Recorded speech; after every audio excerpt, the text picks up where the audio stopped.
Well, good morning, ladies and gentlemen. Welcome back to the Conservative Home online party conference Fringe. It's day 2 of the conference. I'm pleased to say that this event we're about to do is even featured this morning in the Spectator's Pick of the Fringe. So well done for making the wise decision to either get up to watch us at 9 a.m. or to stay in bed and watch us at 9 a.m. We're very fortunate to be joined by, as ever, an illustrious panel this morning for this Conservative Home event in partnership with the NFU, and we'll be discussing setting the standard, exporting our values. Now, it's no secret that for the first time in decades, certainly for the first time in my life, the United Kingdom now has its own independent trade policy, and that's obviously been a huge focus of debates around Brexit, setting the terms for the future relationship with the UK, and establishing all sorts of industrial and economic policies. We've recently seen that great new deal signed with Japan.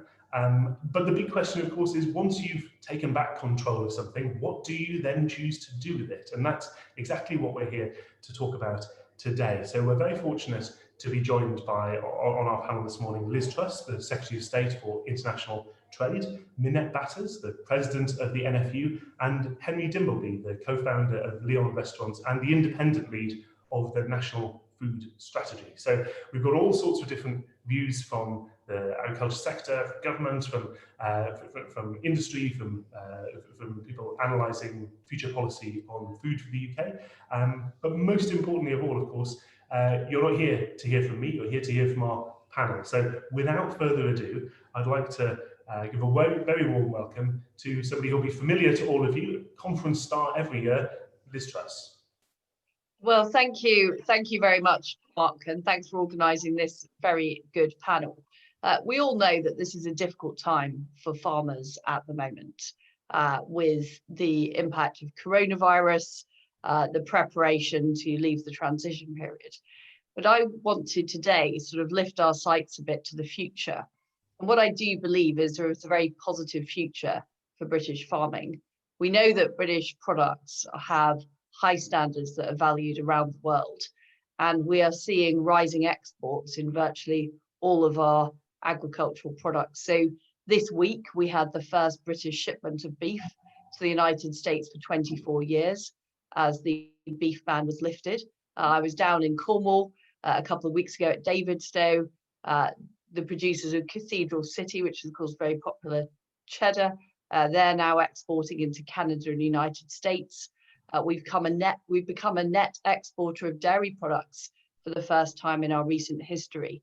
And, we've just got access to the Japanese market for lamb. You mentioned the Japanese deal, Mark, but that is a very good deal for British agriculture, reducing tariffs on everything from pork to beef, and also getting 70 new geographical indicators approved into Japan, from everything from Cornish clotted cream to Scotch beef. So I do think there is a world out there that wants more high quality British products with our high animal welfare standards and our strong food safety standards.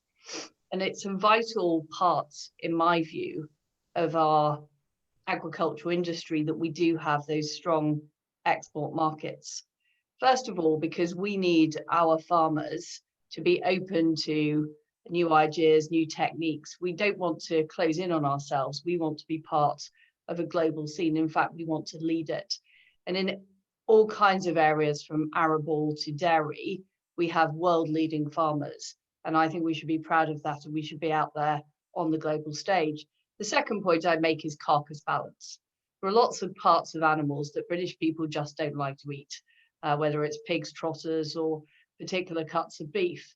And it's an important part of those farmers being sustainable is they're able to sell those products overseas. I also think it's important for resilience. So take British lamb, for example. Currently, most of the lamb we export is exported to the EU, but we're in a position of essentially having all our eggs in one basket. If there's a problem with that market, there aren't necessarily alternatives for our farmers. So my job as Trade Secretary, opening up those new markets, is really important because it gives our farmers options and alternatives about where to sell their products. And finally, I'd make the point that it's really important economically. So the beef exports to the US I was just talking about, that's estimated to be worth 66 million to the industry over the next 5 years. These are really important parts of farmers' bottom line. Now, as you discussed, Mark, we are embarking on our independent trade policy for the first time in almost 50 years. And that is hugely exciting, but it's also a time where we haven't discussed this for a while. There's not necessarily wide knowledge of trade policy, and there's understandable concern about where it could lead. And what I want to do today is just reassure people that in all the decisions we make, we're thinking very closely about British agriculture. We're making sure that farmers here in all lines of business remain sustainable. And we're also working very closely with the industry. When we go in, we negotiate those deals. We've got an advisory group with the industry. We've also set up the Trade and Agriculture Commission, which is specifically about whether it's the NFU, whether it's leading veterinarians, whether it's the hospitality industry, giving us advice on the shape of those future trade policies. And we've also, for additional reassurance, got a parliamentary scrutiny process in place, led by the International Trade Select Committee, that ultimately means that if parliamentarians don't like a given trade deal, they can block it from happening. And I think this is a very important point that quite a lot of people don't understand. The CRAG process, the Constitutional Review and Governance Act process that we have to put our trade deals through, if parliamentarians don't like it, if there's a majority of parliamentarians that want to stop it, they can stop it indefinitely. And I think that's an important check and balance in the system. The other point I'd make is that some of the campaigns that are going on at the moment seem to be campaigning against things that are already illegal. And it's already illegal to sell chlorinated chicken in this country or hormone injected beef. That's already against the law. And we also have strong domestic protections. So any trade deal we had that wanted to change that domestic legislation, again, that would have to go through Parliament. So we've got a scrutiny process that's very much in line with our sort of leading parliamentary democracies, whether that's Canada, Australia, and New Zealand. And in fact, I'd argue it's actually slightly better and slightly more detailed. Well, thank you very much. And that I think gives us a great kind of grounding and perspective in where in those kind of strategic questions that are facing the government. And of course, it's in a lot of what we just said, Liz, in terms of exactly that balance that has to be struck, making sure we have checks and balances at different stages, but also, of course, assessing what the economic and particularly the sector strategies are in this field. And it's obviously particularly with a view to that we're joined by Minette Batters, our next speaker, the president of the NFU, our event partner, who we're very proud to be working with today.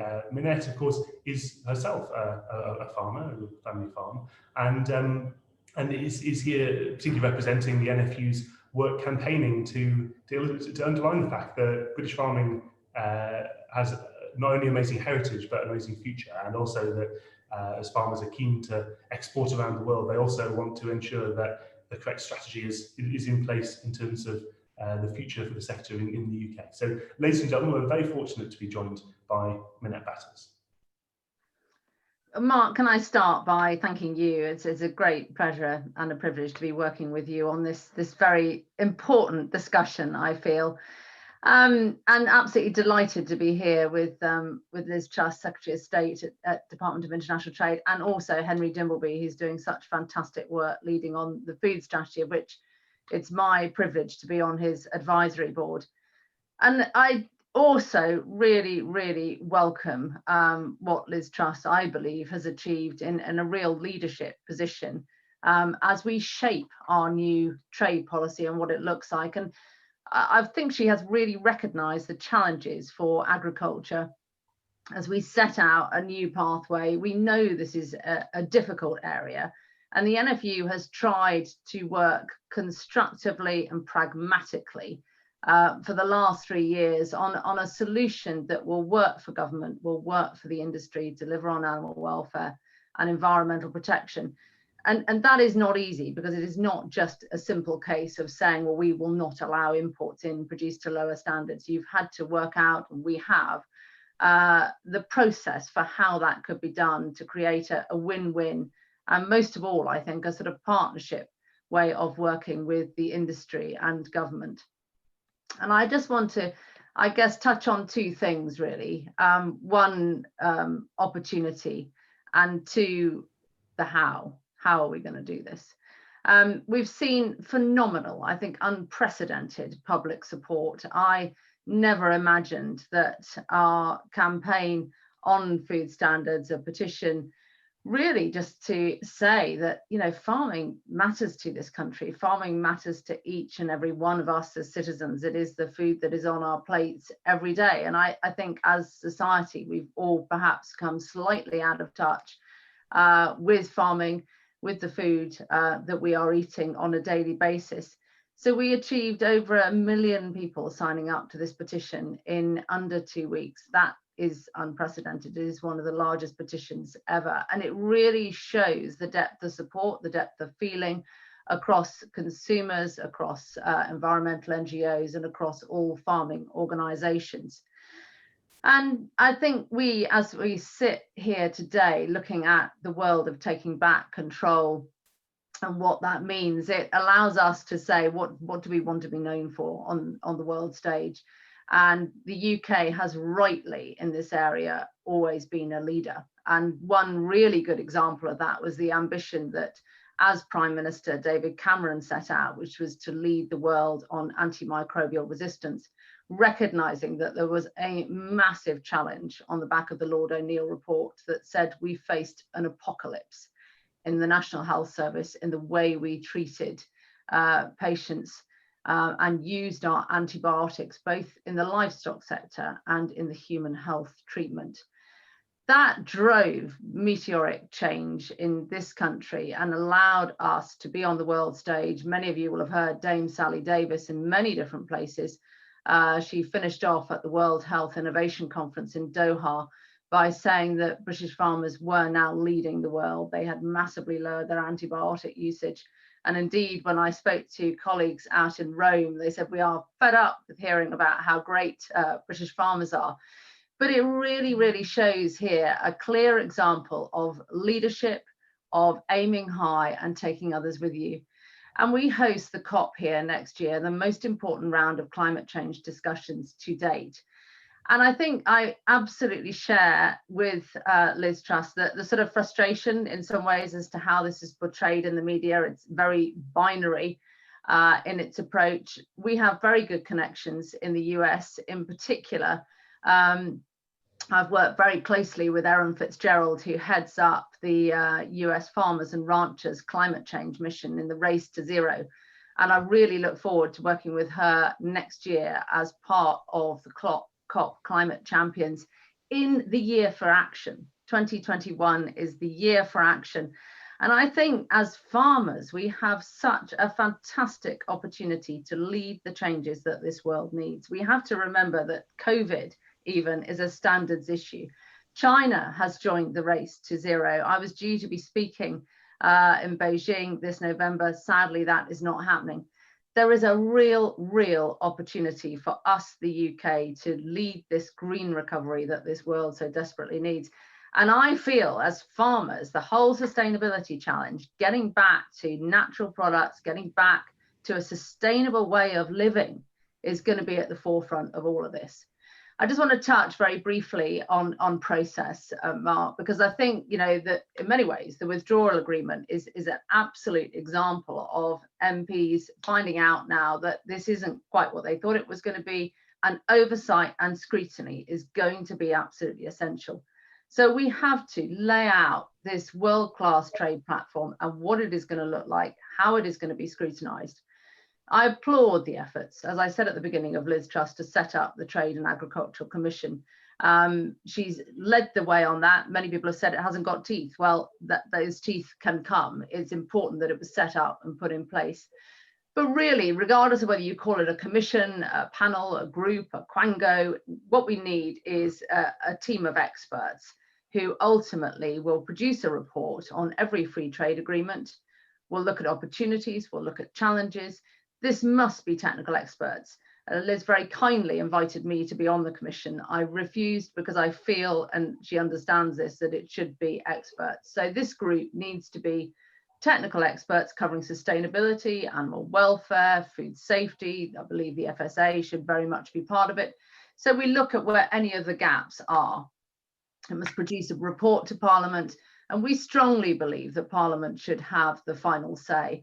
I've had long conversations with others, most recently with Commissioner George Brandis for Australia, who talked me through their processes. So they have a standing trade committee. Their trade agreements go to the Senate, then back to the House of Representatives. Obviously, they have a majority in the House of Representatives, but not in the Senate. And when I was out in Washington, it's very clear that USTR, USDA, they have a very, very robust negotiating position. So they have absolute clarity of what this looks like. And that, I believe, is what your negotiators need. They need to know where the red lines are. They need to be able to negotiate from a tough position of strength. And if anything has showed us that, it has been our negotiations with the EU, that you really have to lay out red lines as to where you are and be able to stick to them. So that is, I guess, a whirlwind trip through, Mark, but delighted to be here and delighted to be working with you. Thank you. Likewise, and thank you very much for that, Minette. And our third panellist, who some of you will have heard from yesterday on a different facet of this topic, the previous Fringe event. We're very fortunate to be joined this morning by Henry Dimbleby, who has made quite a large part of his career in providing that link from farmers through to those of us who then go and eat food as the co-founder of Leon Restaurants. He's also the independent lead of the National Food Strategy and previously co-authored the School Food Plan in 2013. Someone who takes a very deep interest in how we eat, how nutrition works in the modern world, and therefore an essential link, obviously, in the food economy and in all of our lifestyles and the future of our health. So to give an aspect of that facet to this discussion, please welcome Henry Dimbleby. Thank you, Mark. As we've discussed, getting trade deals right post-Brexit requires us to answer some of the most fundamental questions about what it means to be a sovereign state. The essence of sovereignty, as you've said, Mark, is freedom. What do we want to use that freedom to achieve? What do we value as a nation? But delivering trade objectives, Liz has said, also requires a mastery of technocratic detail. How does one navigate international law, the strictures of the WTO? And I fear that we're going to have to get into both this morning, which is a tough ask for 9 a.m. on a Sunday, but you're here, we're here, so I think we should give it a go. I want to use the introduction very briefly to set out the thinking behind the recommendations that I made in part 1 of the National Food Strategy, starting with the values. As Minette has said, it is clear that as a nation, we value food produced to high standards. We have some of the highest standards in the world, and our farmers have ambitions to raise them higher, as set out by the NFU with their ambitious target of getting to net zero by 2040 and supported by DEFRA's future farming programme. Maintaining the standards is something that citizens care passionately about. You see it in the millions of names on the petition. You see it in opinion poll after opinion poll, 80, 90%, numbers you only ever see in a Russian presidential election, that kind of consensus. And I've seen it as I've travelled around the country from rural Worcestershire to central Grimsby. And interestingly, it is something that is held most passionately by the least well-off in society. Those struggling to ends meet in these polls and to me are very clear that they do not want to be forced to choose between cheap food and more expensive food raised to higher standards. They want the government to ensure that all food in this country is of a high standard. So how do we protect these standards in trade deals? Well, I think we need to do 3 things. First, we need to get the Future Farming Programme right to ensure that farmers are supported as they raise standards in this country. Second, we need to ensure that food raised to lower standards is not allowed to undercut the food grown here. That would be the worst kind of form of virtual signalling, kidding ourselves that we have high standards here and are simply exporting animal cruelty and environmental degradation abroad.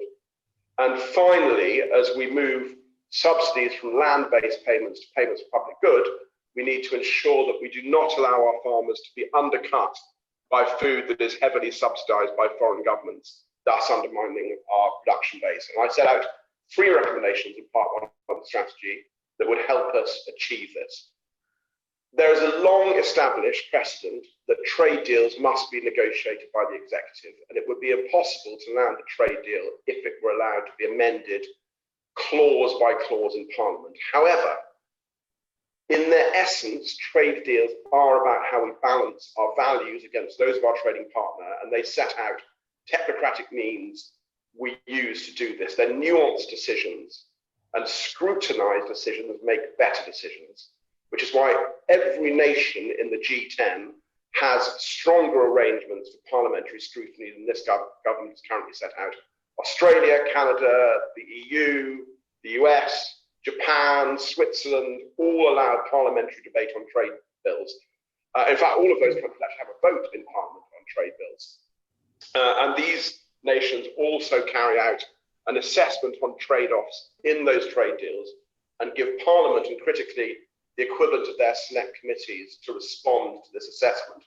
So my first 2 recommendations describe the specifics how the government should give itself a statutory obligation to debate the deals in Parliament, to commission an independent assessment of the deals, and to allow the relevant select committees the time to report on the deals and the assessments. And I don't think the CRAG Act, actually, which has been described by the Lords Constitutional Committee as anachronistic and inadequate, is actually up to this. It requires an opposition day debate to be called in order to bat back a bad trade deal, and then it goes back for 21 days, and then you need to call another opposition day debate. Given the number of opposition day debates in a year, it's actually unclear that you would be able to bat that back ad infinitum. It's kind of like a game of paddleball where you have the tennis ball on a pole in the garden, and each time the ball comes back, the government has a stronger hand. I think it's also nonsense that it would significantly delay deals. Tight timelines could be mandated. I actually think here that the government is in deep trauma from the events of last year, when the democratic mandate of the referendum clashed with the democratic mandate of the House to such horrific effect. But this is actually a completely different situation, and any government confident and newly sovereign should relish this scrutiny. I think Greg Hands in July kind of intimated the government might actually be moving towards allowing this.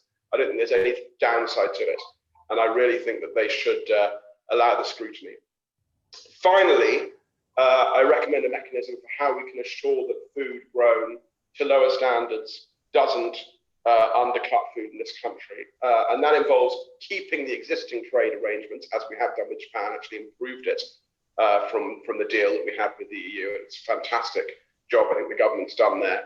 Keep the bans on chlorinated chicken and hormone beef. But in new trade agreements, tariffs shouldn't be cut from WTO levels unless they meet a set of core UK standards as defined by the Trade and Agricultural Commission. And we put in verification programs which already exist abroad for beef in the US, for example, or organic milk grown here and exported to the US to ensure that products meet those standards. Some people have argued, often with reference to Peru and Guatemala's dispute over price stabilization, or the TPP, that this mechanism is illegal and wouldn't work in the WTO. And I don't think that's right. Those are actually very different cases. I'm happy to go there if we want to go into that technocratic detail. But I think that a dual tariff system would work perfectly well. So in summary, I believe that increasing the amount we export, being a high standard exporter to the world, as Liz has set out, is critical, not just to the health and the profitability of British farming, but to our food security. But I don't believe that we need to achieve that objective by aligning ourselves to the values of another trading bloc, just as we leave the EU. The essence, as I've said, of sovereignty is freedom, including the freedom to uphold our own values and our principles within a global marketplace. And in our negotiation of new trade deals, I would urge the government to protect the high environmental and animal welfare standards of which our country is justly proud, and have the confidence to subject any prospective trade deals to independent scrutiny. Thank you. Well, thank you very much for that, Henry. And dare I say that under some previous governments, at times there's been a bit of justified scepticism when there's an independent body or an independent appointee. But you demonstrate perfectly clearly just then that when you say independent, you mean independent in terms of your leadership of the food strategy. And it's that's why it's great to have such an open discussion and debate here. I noticed on that note that the Secretary of State was shaking her head mildly, perhaps a little bit of side eye across the screen at a couple of points there. I'll come straight to you, Liz. There are quite a couple of points on that I think you might want to comment on. Thank you. I did agree with quite a lot of what Henry said, but the bit that I absolutely refute is his point on parliamentary scrutiny. If you compare our parliamentary scrutiny arrangements with Canada, Australia, New Zealand and Japan, they go further in many ways. And I think it is rather talking Britain down on our parliamentary scrutiny arrangements to say otherwise. So, for example, we publish our deals, specific objectives and initial economic assessment. That is not done by Australia, it's not done by Canada, and it's not done by Japan. Whilst the deal is going through Parliament, we have regular private updates with the International Trade Select Committee during that process. Again, that is not done by Japan. And Henry was suggesting that there wouldn't be a full debate in Parliament. That is simply not true. The independent committee that scrutinises our signed trade deals is the International Trade Committee. Now, that is chaired by Angus Brendan McNeill of the SNP. I don't think you can accuse him of being some kind of government patsy who is just going to sign up to anything we say. And what we have agreed is that we will give that committee advance sight of a deal before it is laid by the CRAG process. There will also be an independent, there'll be an impact assessment which is conducted by the DIT, but it will be independently verified before it goes to that committee. And of course, the committee can take advice of all kinds of external parties. And my understanding is that that's exactly the type of process that goes on in the Canadian Parliament or the Australian Parliament. So I believe that we do have the robust process in place, that robust scrutiny. As I say, I think Angus Brendan McNeill is not a government patsy by any stretch of the imagination. And I know he's also in discussions with the EFRA Select Committee about how they can be involved. I think one of the issues on agriculture is, of course, it's a very important part of trade deals, but it's not the only part. And there are environmental implications, for example, of other parts of the trade deal. So we do need a holistic approach to analysing the trade deal and saying, is this a good deal for Britain? What's the environmental impact? What's the social impact? And I think the Trade Committee is the right body to do this. As to the CRAG process being arcane, it may or may not be the simplest process to understand in Parliament, but nevertheless, constitutional experts all agree that a trade deal can be blocked indefinitely through it. It doesn't require the government to give debating days. It doesn't require anything else. If a majority of members of Parliament don't like the deal, it won't happen. Now, obviously, as Trade Secretary, I don't want to negotiate a deal that Parliament's not going to support. I don't want to be stuck in this sort of purgatory of CRAG whilst Parliament doesn't agree a deal. But the mechanism is there to be able to prevent the trade deal being implemented indefinitely. So I do want to be clear that we do, I believe, have a robust scrutiny process. The problem is we haven't yet used it, because the first deal that will go through will be the Japan deal. That will be going through in October. So I hope at that point, Henry, you will see the process in action and you'll be reassured that independent scrutiny is taking place. And I think that's it's a good example case of how it operates. The other point I just wanted to come back on, Henry, was this issue of regulatory sovereignty. Now, I completely agree with him. But the crucial decisions are going to be the decisions we make domestically, because one of the main reasons for leaving the EU is we didn't like their regulatory system and we want to do things differently. And I think we do need to, and I know George Eustace agrees with this, do things differently, whether it's getting rid of the 3-crop rule, which unnecessarily tied farmers in red tape, whether it's focusing more on animal welfare, whether it's being more science-led than the EU have been. So what we can't allow is for the perception to be that it's because we're doing deals with other trading partners or we're changing our regulatory regime. No, we should be changing our regulatory regime to make us more successful, more competitive, and more high standards in the areas we care about, things like animal welfare and the environment, but not in things we don't care about or potentially think are counterproductive. And certainly in my time as DEFRA Secretary, there are plenty of regulations that the EU introduced that were simply counterproductive.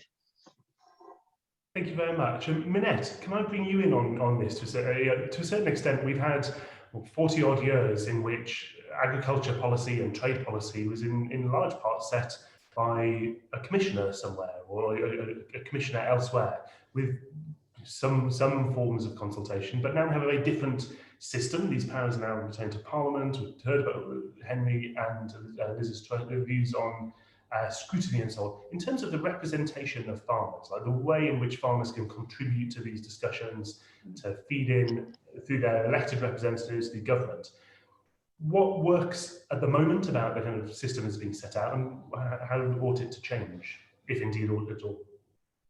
Mark, thanks. I mean, I think I'm sort of somewhere in between the two of them, actually. I mean, if you take Australia and Canada as examples, Canada uses the crowd system. And, I would say that actually these are outdated UK-based parliamentary democracies that are far more suited to the 19th century than the 21st. So when we have our chance to set out what global Britain is going to look like, we have a chance to set out a fresh and new and workable approach rather than trying to make something that is workable for the 19th century suitable for the 21st. It simply isn't, and we want different things.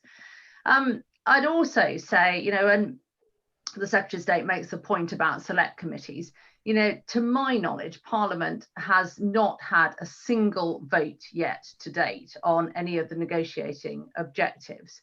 And select committees, by their very nature, produce hundreds of reports on government policy every year. And by and large, they are totally ignored. And so I'd be interested to know if Angus Brendan McNeill has, on behalf of the International Trade Committee, made any difference to that, and whether they have been listened to. And I think this is the key point. We want to make sure, for my members that live in very, very different parts of the country with very different challenges right across England and Wales, that their MPs can represent them, that they can have access to independent expert advice, and we make sure that they have their say. But if we don't set up the structure right, those MPs will never be able to represent their constituents.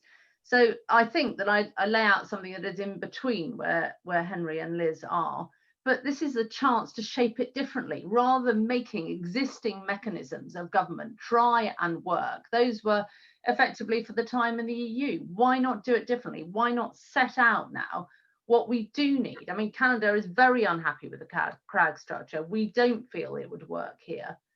So let's do it differently. Let's get it right, and let's do it now. January the 1st, set it out and make a big difference.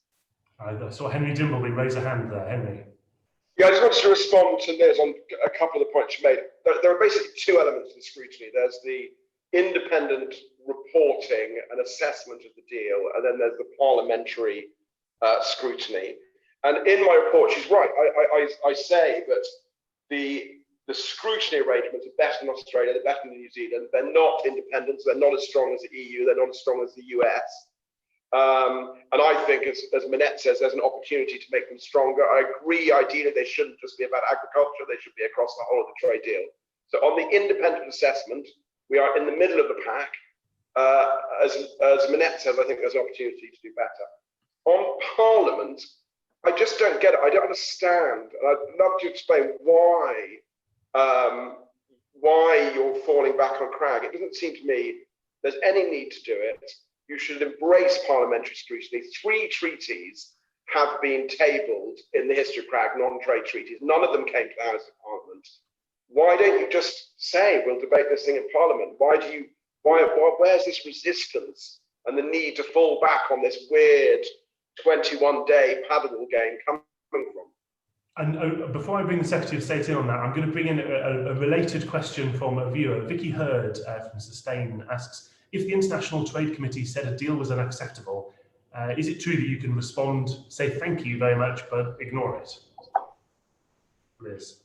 The crucial point is that the International Trade Committee receives the deal, the signed deal, in advance of it being laid by Cragg.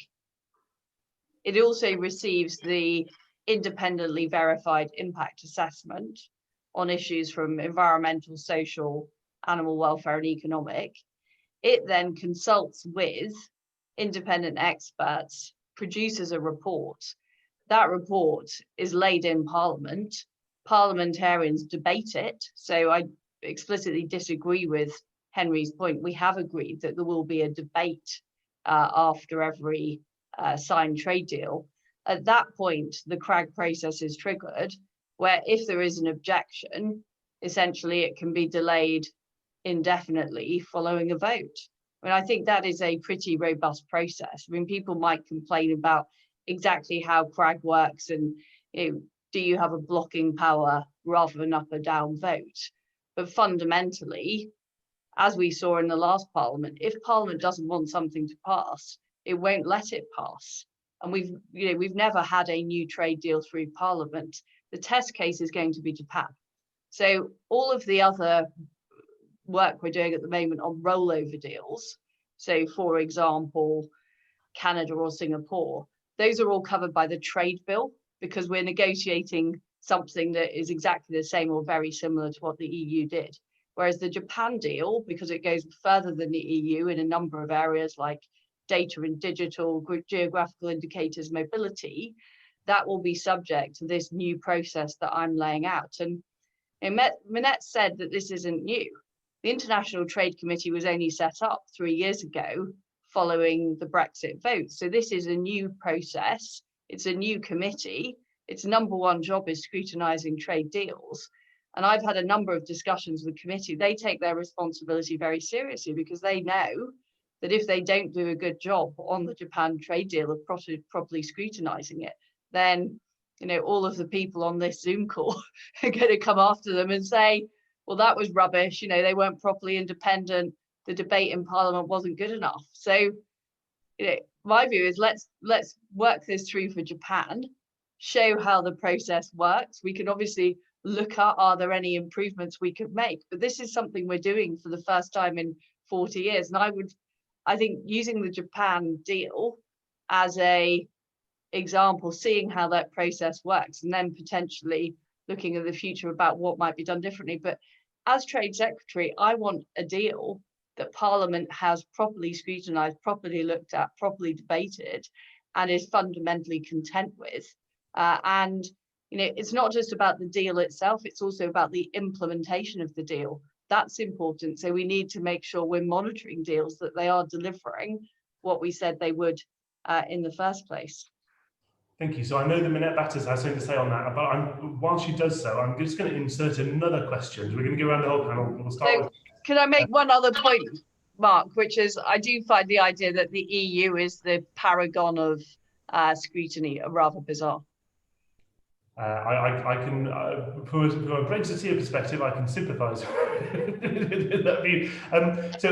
Minette, I know is going to comment on some of that in a moment, but I'm also going to go around the panel at the same time and just ask, I'm interested to see where the similarities and differences are in answer to this question of what each of you see as the key export opportunities for British agriculture. So I wonder to what extent those overlap. So Minette Batters. Mark, I'll hand over to Henry and then I'll come back to that point if you like. But I just wanted to, the Secretary of State makes the point that the Select Committee is new. Well, I mean, of course it is new because the department has only been in place for 3 years, so it is a new committee. But you know, what I would like to know is what recommendations has it made to government? What has government listened to and taken note of? Because select committees, by their very nature, you know, it is hundreds of reports that they produce, and government, you know, has no reason to take any notice, and indeed more often than not does take no notice of them whatsoever. So it's just laying out, why can we not lay out a new future rather than trying to make really outdated mechanisms that both Australia and Canada are saying are not fit for the modern world? We've got a chance to do it. Rather than making existing things work for the future, let's do it and shape a different future ourselves and get the structure and the democracy and the scrutiny right. Excellent. And while I've got you directly on the line, what are your thoughts on the kind of key agriculture export opportunities? What would be your kind of top things from the NFU perspective and looking forwards? Well, look, it is important that we agree, whether it is by mid-October, it is important that we agree our trading relationship with the EU, because it is 500 million consumers on our doorstep. And it is a significant market for our members. So at some stage, you know, we have to agree that relationship because it's in the economic interest of both sides. But look, there are opportunities across the world. I think from my point of view, we've got to be sure that this is based on integrity. I heard too many comments in the past about Brexit being the opportunity to bring in cheap raw ingredients and add value to them under the Union Jack. If we're going to really succeed in this, we have to do it based on integrity and standards, certification, and we really have to make sure that buying British is the real deal. We've got world-leading methods, if you like, of certification in this country, things like Red Tractor assurance, which are complete whole chain, independently audited approach. That must underpin our export platform. It's the only reason we have, not that we've got any there yet, but malting barley can get out to China. That is purely because that we can show total end-to-end traceability. So from my point of view, I want to make sure this is 100% honest. It is exactly what it says on the tin.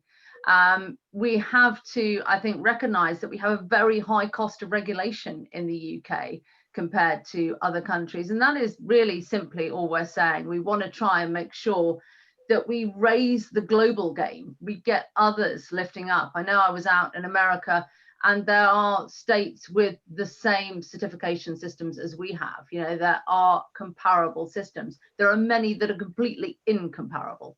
So it's all about getting the foundation right, Mark.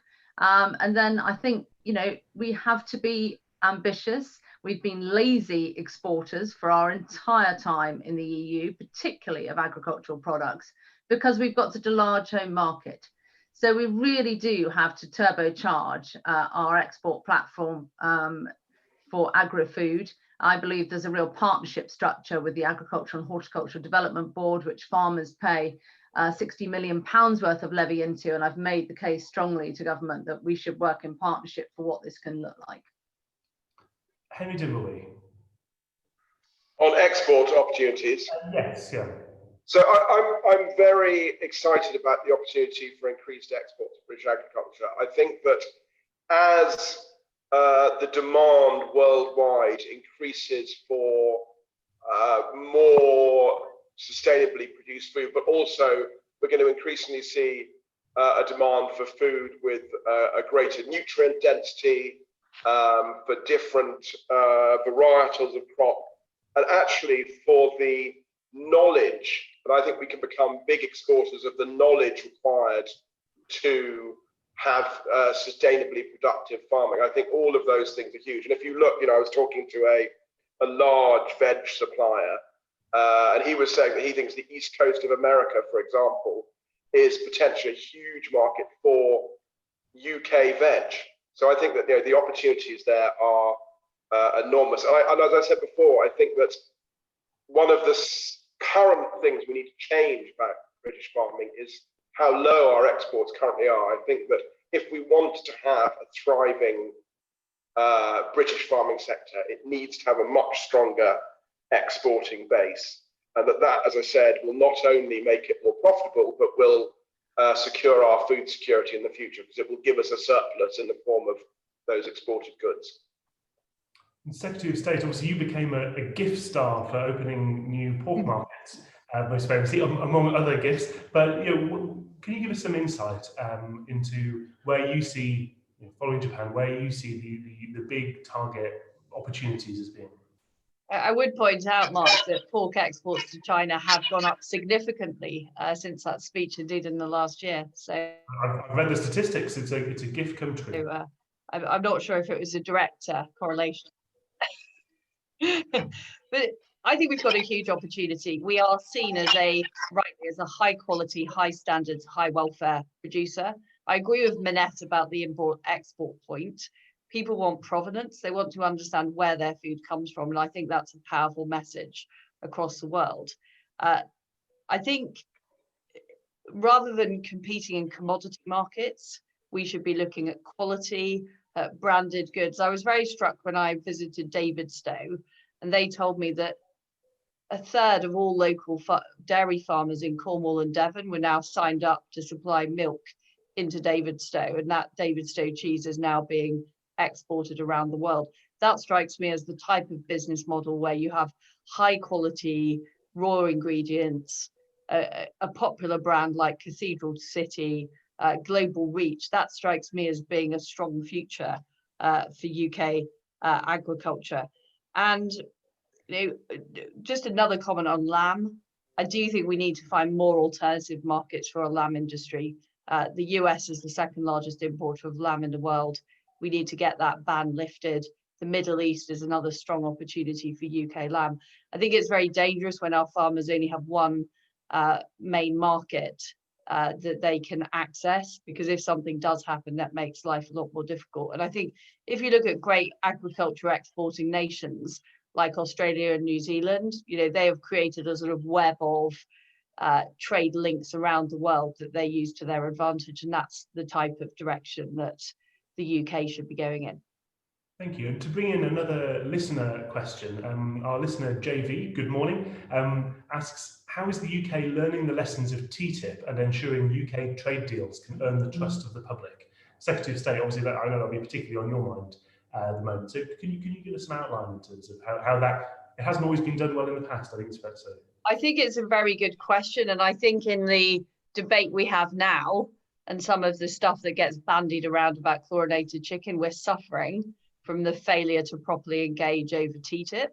And it's back to my point about the European Union and perhaps how they're not very good at engaging their populations and parliament in trade deals. So the Trade and Agriculture Commission will be holding roadshows around the country to gain the views of local farmers, members of parliament, in the case of Scotland, MSPs, to really consult on the agricultural aspects of trade policy. I think that's really important. In terms of our negotiations themselves, we have 11 trade advisory groups for everything like the car industry, the food industry, the ceramics industry. They are given more details on the negotiations. So, for example, with the US negotiations at the moment, we're just at the point of discussing tariff offers. Those tariff details are shared with trusted advisors in the industry so that people know it's not just the government putting the offers on the table and analysing the offers from the other side. We're actually involving the industry directly. And I think that the national conversation about trade has to move forward. There is too much of it being a sort of slagging match of, are you just going to sell off one part of industry to subsidise another, or et cetera, et cetera. Instead, we need to talk about the benefits of trade, but also how we make sure that we keep a sustainable industry and we don't allow our high standards farmers to be undermined. And that requires a lot of detailed knowledge. It requires a lot of discussion. And we're very prepared to do that at the Department of Trade. But it does require business as well to be thoroughly engaged. I think because we haven't had a independent trade policy for 40 years, a lot of businesses didn't necessarily engage in this issue. So they're going to have to, and I think they are, gradually developing those skills and interests. Minette Batters, is there a degree to which farmers are actually have a dual role in that question? So to a certain extent, your members are a key part of the audience for a government to convince about the benefits of a trade deal, but in some circumstances, a trade deal that raises prospects for UK agriculture exports. Farmers maybe have a role in helping to persuade the members of the public that a trade deal would bring benefits to them too. Yes, I think so. But ultimately, you know, we're the NFU, we're not the government. You know, we're an influencer, and hopefully a positive influencer. I like to think that we are. I mean, the TTIP question is absolutely key to this. And I think, you know, what we've seen at the moment actually is huge momentum. You know, you've seen massive now media interest. You saw what the Mirror had on their front cover last weekend. Had an undercover reporter out in the US. We are absolutely on the TTIP road if we don't get ahead of this and put in a better way of scrutinizing, a better way of sharing what is going on, looking at impact assessments. I do think the US has this absolutely nailed in the way that they do it. They have their independent trade commission that advises on everything from environmental impact to opportunities on GDP. So you can see, well, you've got this challenge here, but your GDP is doing this. It's all open, accessible. It means that the negotiators know exactly where they are.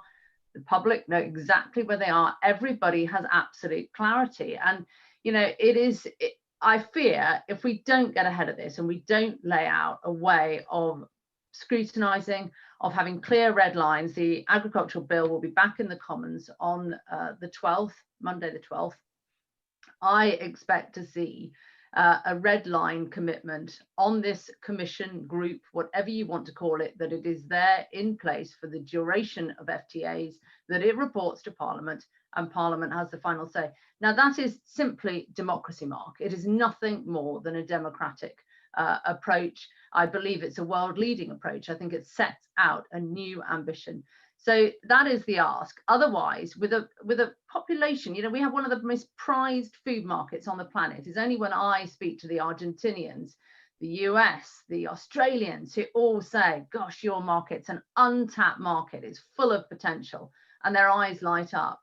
We have to do this in a way that is really open and transparent, or the TTIP noises of the past will just build and build and build because the public won't be equipped with the facts. We've got to equip Parliament to be able to take its role and represent them, have advice. So I watched the bills coming through. This is either the Ag Bill or the Trade Bill, and we are in the final stages now, the final steps towards this. But, you know, don't forget the role Liz Truss has played. You know, she needs other members around the cabinet table to support her in what she has achieved to date, because I think she has, alongside George Eustice, achieved more than any other. We just need others to come in around her. Thank you. Henry, as you were talking earlier about, obviously people care about what they eat and they worry, I think it's fair to say sometimes, about making sure they've got the clarity about what it is. Here we've got a technical process, which can often be quite baffling in some ways, with an end product which could not be more simple, whether the food that you're eating is good and what you believe it to be or not. How does that translate in terms of actually communicating with the public about something like this? So I think that is kind of the nub of the question, and I'm not sure the trust is at such a stage that I'm not sure you can say leave it to the Japan deal and see it's going to be okay. So if you go back to TTIP, the lesson of TTIP is that trade deals in the modern world are so comprehensive that they can't be done in secret. So before TTIP, the EU negotiating objectives were secret. There was a large amount of paranoia about what TTIP would involve, and that in the end led to the end of TTIP. That isn't the case. The EU has published its trading objectives. They are, interestingly, if you compare the trading objectives of the US, which are like a kind of CEO of a big private company saying, this is absolutely everything we want. This is the best possible case. I mean, they're outrageous, the US negotiating objectives, whereas our negotiating objectives are rather more mildly stated. In fact, they're also shorter. They're about half the length of the Australian negotiating objectives. So I think that you've got this situation where NGOs, societies are alarmed, and I think that the government needs to get on the front foot. There are some things that Liz Truss has said today that I haven't heard before, and I mean, it may be that they've stepped through, but I probably look at this more than your average Joe. So the fact that the DIT assessment would be independently verified is news to me. I'd love to know how that's going to be done, who's going to do that. That's the first time I've heard Liz Truss confirm what Leon Fox said in 2019, that there would be debates in Parliament. I'd love to know more about that. I think the government needs to be getting on the front foot. When you kind of fall back on things like Prague and it feels to the outside world, it allows that paranoia to creep in. And I think that if the government were to go out and say, on the front foot, we argue it's going to be a parliamentary debate with this many days, this is how it's going to work, we would engender a lot more trust. I don't doubt the motives of government at all. I just think that they, again, as I said, I think they've been traumatized by last year. And I think that they can be much more confident in how they set out the scrutiny of these trade deals. Secretary of State.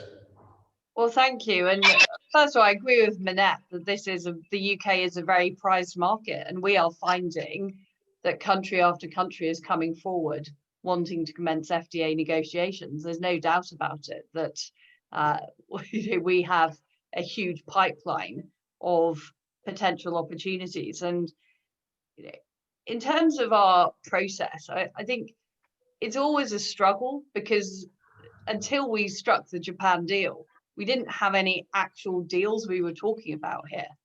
And debating something in the abstract is always difficult, because various charges can be leveled about what may or may not be in it. And necessarily, negotiations do have to be confidential, because we want to get the best deal for Britain. And if the Argentinians know the details of what we put forward to the Americans, they can use that as leverage against us. And that is the position of being a trade negotiating department, that inevitably we have to be careful not to give away our commercial terms to third-party countries. But on the point about the objectives and red lines, I believe in quality, not quantity, Henry. But you rightly point out, we did publish our objectives. We did publish our red lines. When we announced the start of the process with the US, we were very clear that the NHS wasn't on the table, that we weren't going to allow anything that pushed up drug prices, that we were going to maintain our food standards. All of those red lines were there. And there is an independent scrutiny process in place through the Trade Committee. And for some of this conversation, it's felt like, well, we don't quite like that particular way of doing an independent scrutiny process. Let's give the Trade Committee a chance. They haven't actually had a live trade deal to report on yet. So I think it's a bit unfair to say, well, has the government taken their advice in the past? There hasn't been any trade deal on which they put forward their advice that the government could listen to, because we're in a position of negotiating the first one with Japan. Probably the next new one is likely to be Australia. So that will give us a sense. And rather than trying to design Jerusalem, today, what I think is that we've got a good independent trade committee. We've got a chairman who's demonstrably independent. Let's see how the Japan process works. We'll go on, should Australia be the next deal that comes through, we look at that, and then we can adjust the process. I don't agree with this idea that the answer is designing new systems of government. I think the answer is making sure that they are verifiably independent. As on the US, I mean, the US has a very different political system. It's got the separation of powers. It's not the same system. And I think we need to compare ourselves with other parliamentary democracies like Canada and Australia, rather than the EU or the US, which have very different systems. And yes, those systems have benefits, but they also have huge costs. Well, you mentioned Jerusalem there. On the topic of the green and pleasant land, we've had a couple of touches so far in the discussion about how the environment factors into UK agriculture, but also how it's reflected in our trading relationships. I think it was Henry earlier who was talking about the question of exporting economic and environmental negatives. We've got a question from a viewer, Sue Pritchard, who says, talking about the benefits of trade, what steps are the UK government taking to ensure trade policy places a just transition to climate and nature positive trade deals within planetary boundaries, her emphasis, at their heart? Secretary of State. The answer to that is something we're negotiating within each trade deal. So, for example, on the United States, we're looking at how we can reduce marine plastics. In every single deal, we're committed to furthering our 2050 zero carbon objective. But there are some deals, so for example, I think New Zealand, where we can really set new global standards in terms of environmental trade. In the new UK global tariff, we've reduced 100 tariffs on environmental products, therefore sort of pushing forward the green agenda. So we're doing a lot on this, and it does come back to the scrutiny process. Part of the scrutiny process will be this independently verified report on what are the environmental impacts of the trade deal we've signed. And once we've done that, and once we've signed that deal, we then need to make sure that that is in fact being implemented. But I think the UK has got a very strong role to play on environmental trade. Minette, when you were talking earlier about the obviously the high environmental standards in the UK, but also the high regulatory environment, that relates, doesn't it, to the risk of being undercut, in a sense that if we want to have high environmental standards and strict or to some degree costly regulation, that inevitably makes farming, or to some degree, less competitive, even if it makes it more attractive in other words. It's the simple law of economics, Mark. You know, for any sector, if you keep your regulatory baseline up here and you allow in other imports that don't even meet the first rung of that regulatory ladder, you're going to displace your product. And we've had a lot of conversations to date about labeling and very much focusing on the world of retail, which is incredibly transparent, well labeled. You know exactly as a consumer what you are buying. The dangers of getting all of this wrong are in the out-of-home market, which is 50% of the value of the food market in this country.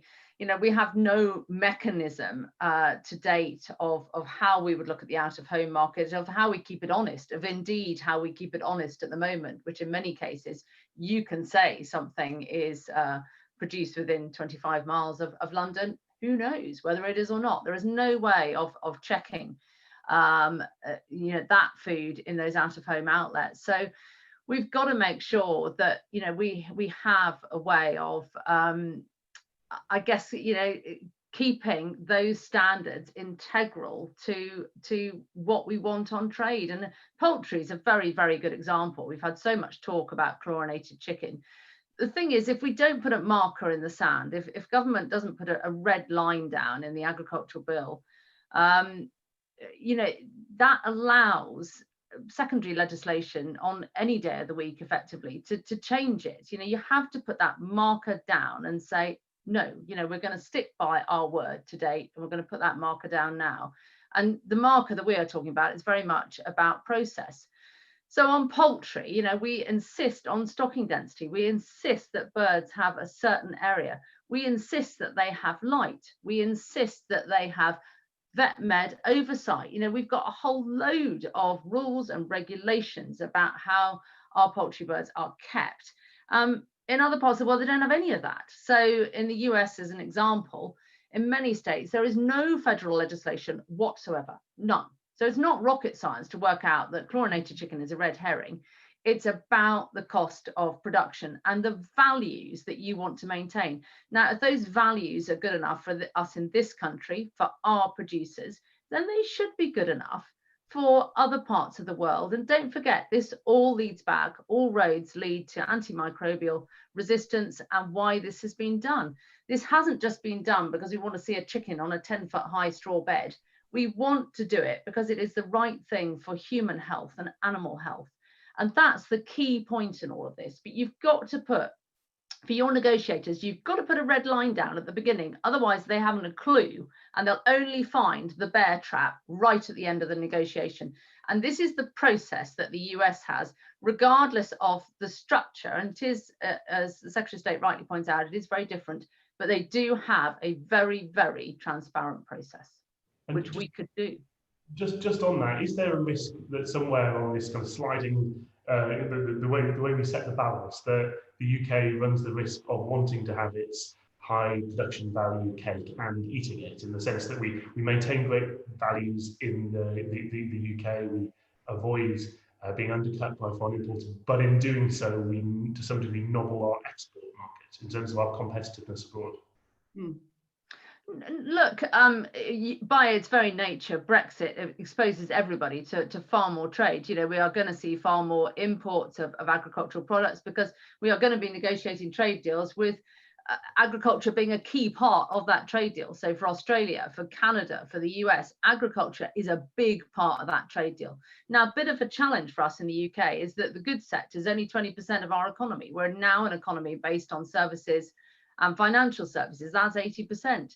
So, you know, we are negotiating with countries that really want to gain market access for food, because that's a key driver for their economies. It's not so much for us. So we have to take a different approach, but we are going to be opened up to far greater competition. All I'm saying is, wherever possible, we've got to get it right, because there's real global interest in getting this whole agenda on animal welfare, on sustainability, on environment right. And it shouldn't hold up trade deals. It shouldn't be seen as something that actually is a prohibitor, but an enabler and a leadership position. And to my mind, it fits with the whole green recovery that our economy is focused on anyway. Why would that not translate to environment? You've got a Prime Minister who wants to set aside 30% of the UK.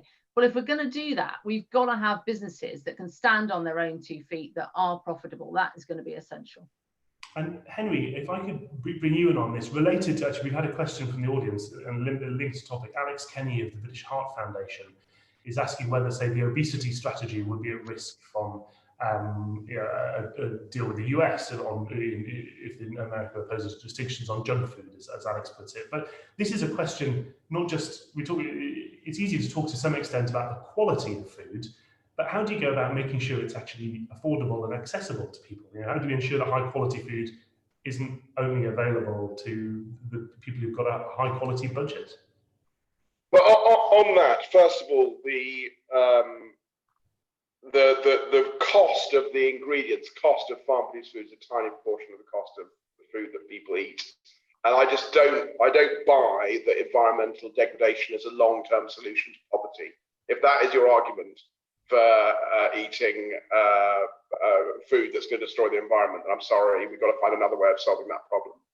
There's a really interesting thing. So you asked about the kind of how far you go, and I have been quite clear that I think the Parish and the Grantchester amendments, while noble in objective, which basically say we will make it law that you cannot import any food that is beneath our standards, I think they're problematic. First of all, they would mean you couldn't do a trade deal with the EU.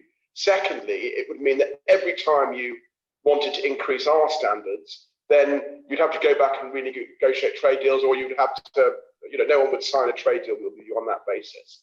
So I think that we have to have a set of core standards that might include things that actually aren't relevant here. So, for example, food cooked on land recently, grown on land recently cleared of rainforest. On the obesity one, it's really interesting. When this was first raised to me, I was like, what does a trade deal on food have to do with obesity? And that is about the fact that when the America, and I haven't looked into the evidence, but when the America-US trade deal, a Mexico-US trade deal took place, there is apparently evidence that the number of kind of highly processed sugary foods consumption went up in Mexico because they were exposed to the advertising budgets of the American corporation. So the idea is you do a deal with America and suddenly Hershey's posters are on every bus and on every bus stop. And it's quite a difficult one when you think about negotiating a trade deal. That's quite a long way down the line, but I do think it would make sense to have a health expert on the Agriculture and Trade Commission, just someone who's thinking about that angle. Because as I say, it's a difficult one to do in a trade deal, protect against marketing budgets from abroad. But if it is the case that that was an impact of the Mexican trade deal, it is something that we as a nation should be worried about. Our diet is already one of the worst in the world, and we don't want to make it any worse. Secretary of State, I think we're getting a picture here of the whole variety of different competing considerations that start to feed into the type of negotiations that you have. Presumably you hear similar things to some extent from some of your colleagues around the cabinet table as well. Yes, and also, I mean, I would point out that our negotiators also very much understand these issues, and we have advisory groups who are feeding in on a regular basis. So, we are ultra aware of all of these points. I wanted to agree with Minette on the legitimate concern that farmers have about not being able to use a technique in this country and then potentially being undercut by other farmers able to use that technique or not subject to those regulations.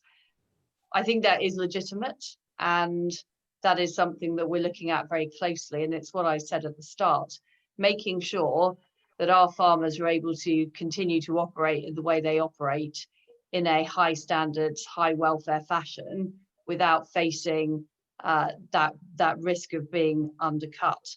And there are various tools that we can use in the trade agreements that we're negotiating to achieve that, whether it's safeguards, whether it's quotas, whether it's periods of time. And we look at all of those options, but what I'd say is it is necessarily linked to the particular country we're negotiating with, because there'll be some issues with one country and some issues with another. And the issue I have with the amendments that Henry Dimbleby talked about is that they are blanket, saying we simply just won't accept food from other countries that doesn't exactly follow UK standards. Now, of course, that would stop quite a lot of the food we're importing at the moment, which doesn't do that. And it would also have a devastating effect on developing countries. One thing I believe is that trade is a huge route out of poverty for developing nations. And to demand that those developing nations follow exactly the same farm regulations we've had here in the UK, first of all, I think is against the principle of sovereignty. But secondly, it would actually harm those farmers in developing nations. So I think we need to be pragmatic in the way we're approaching it. I think we need to understand the future trajectory of British farming, because as I say, we will want to alter our domestic regulations to make them more reflective of British values rather than the EU regulations we've inherited. So over time, we will be in a different position, and we need to reflect that in the trade agreements we're negotiating. But having these sort of blanket diktats is simply, in my view, going to harm British consumers, farmers in developing countries, and stop the great potential that we have of our trade agreements. I did want to comment on this issue about obesity, because when we're negotiating our trade agreements, we're not going to be changing UK food standards, which dictate how much fat there is in baby milk or any of these other rules and regulations. Henry and I have had lots of discussions on this in the past. We worked together on the school food plan that he produced with John Vincent. But these are domestic issues, and I think we need to focus on domestic regulation, how we encourage people to take responsibility for their diets, how we encourage more people to cook from home, how do we help children grow up understanding food. Those are the things that are really going to change our food culture in this country. And I feel there's a bit of a displacement issue going on. Well, it's the fault of the Americans, or it's the fault of the whoever else we might be striking a trade deal with. This is a domestic issue, and we've got a number of domestic programs working on that. And finally, on the issue of consultation with stakeholders, there does seem to be a bit of a grass is greener in that the Americans do it better, or they are more transparent. The fact is, the Americans do not share their negotiating text publicly either, for exactly the same reason as we don't. What they do is share it with trusted stakeholders, and that is exactly what we're doing through our trade advisory group process. And in fact, we've looked at the American model when we were coming up with a new structure of our trade advisory group. So I just encourage that us, on one hand, everyone's saying that there's a whole group of people on this call who are saying, well, the Americans are dreadful and they're trying to impose their low quality food. On the other hand, people are saying the Americans are brilliant, they've got this great scrutiny process. You know, I suggest that it might not be either of those two. So I'm aware we only have a few minutes left, so I'm going to put one final question to the panel. Everyone's been very, very generous with their time, and that's just to think about, having had given the coronavirus pandemic that we've been going through, given the impact we've seen it have at various times on global trade, how does that reflect, or what lessons are there we can maybe learn from that experience in terms of how we think about imports and exports? I'll start with Minette Batters. Sorry, I lost you, Mark, for just a second. My connection blipped out. Can you just say? Sorry, what lessons can we learn on the subject of imports and exports from the experience we've had in the coronavirus pandemic? Oh gosh, I mean, you know, the coronavirus pandemic is going to change the world. It's going to change all our economies. So there are massive lessons to learn from it. You know, when the whole thing first happened back in March, every single person in this country couldn't buy something that they wanted when they wanted it, whether that was milk or whether that was loo rolls or whatever it was. They couldn't get it. You had empty shelves. And so I think the whole approach to food security is going to change. The whole approach to how we produce food sustainably has to change, to how we marry up, you know, our rural parts of our countries and our wildlife and our environment with the growing urbanization and the loss of connection. You know, the points that Liz Truss was making to Henry Dimbleby about understanding how your food is produced. It's a huge topic, but we've got to do it, because if we don't do it, we're going to be living with more of these pandemics, and we can't afford to. Look, I just want to come back to, you know, the point, I guess, on trade.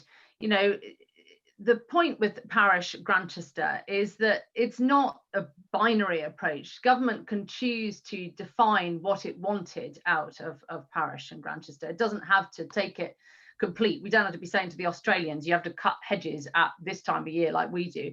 Government could then say, okay, well, this is what it's going to look like. And if none of that is good enough, well, why not go for the Curry Amendment that just talks about transparency and being able to empower MPs, and just puts that red line down and allows government to honour its manifesto commitment.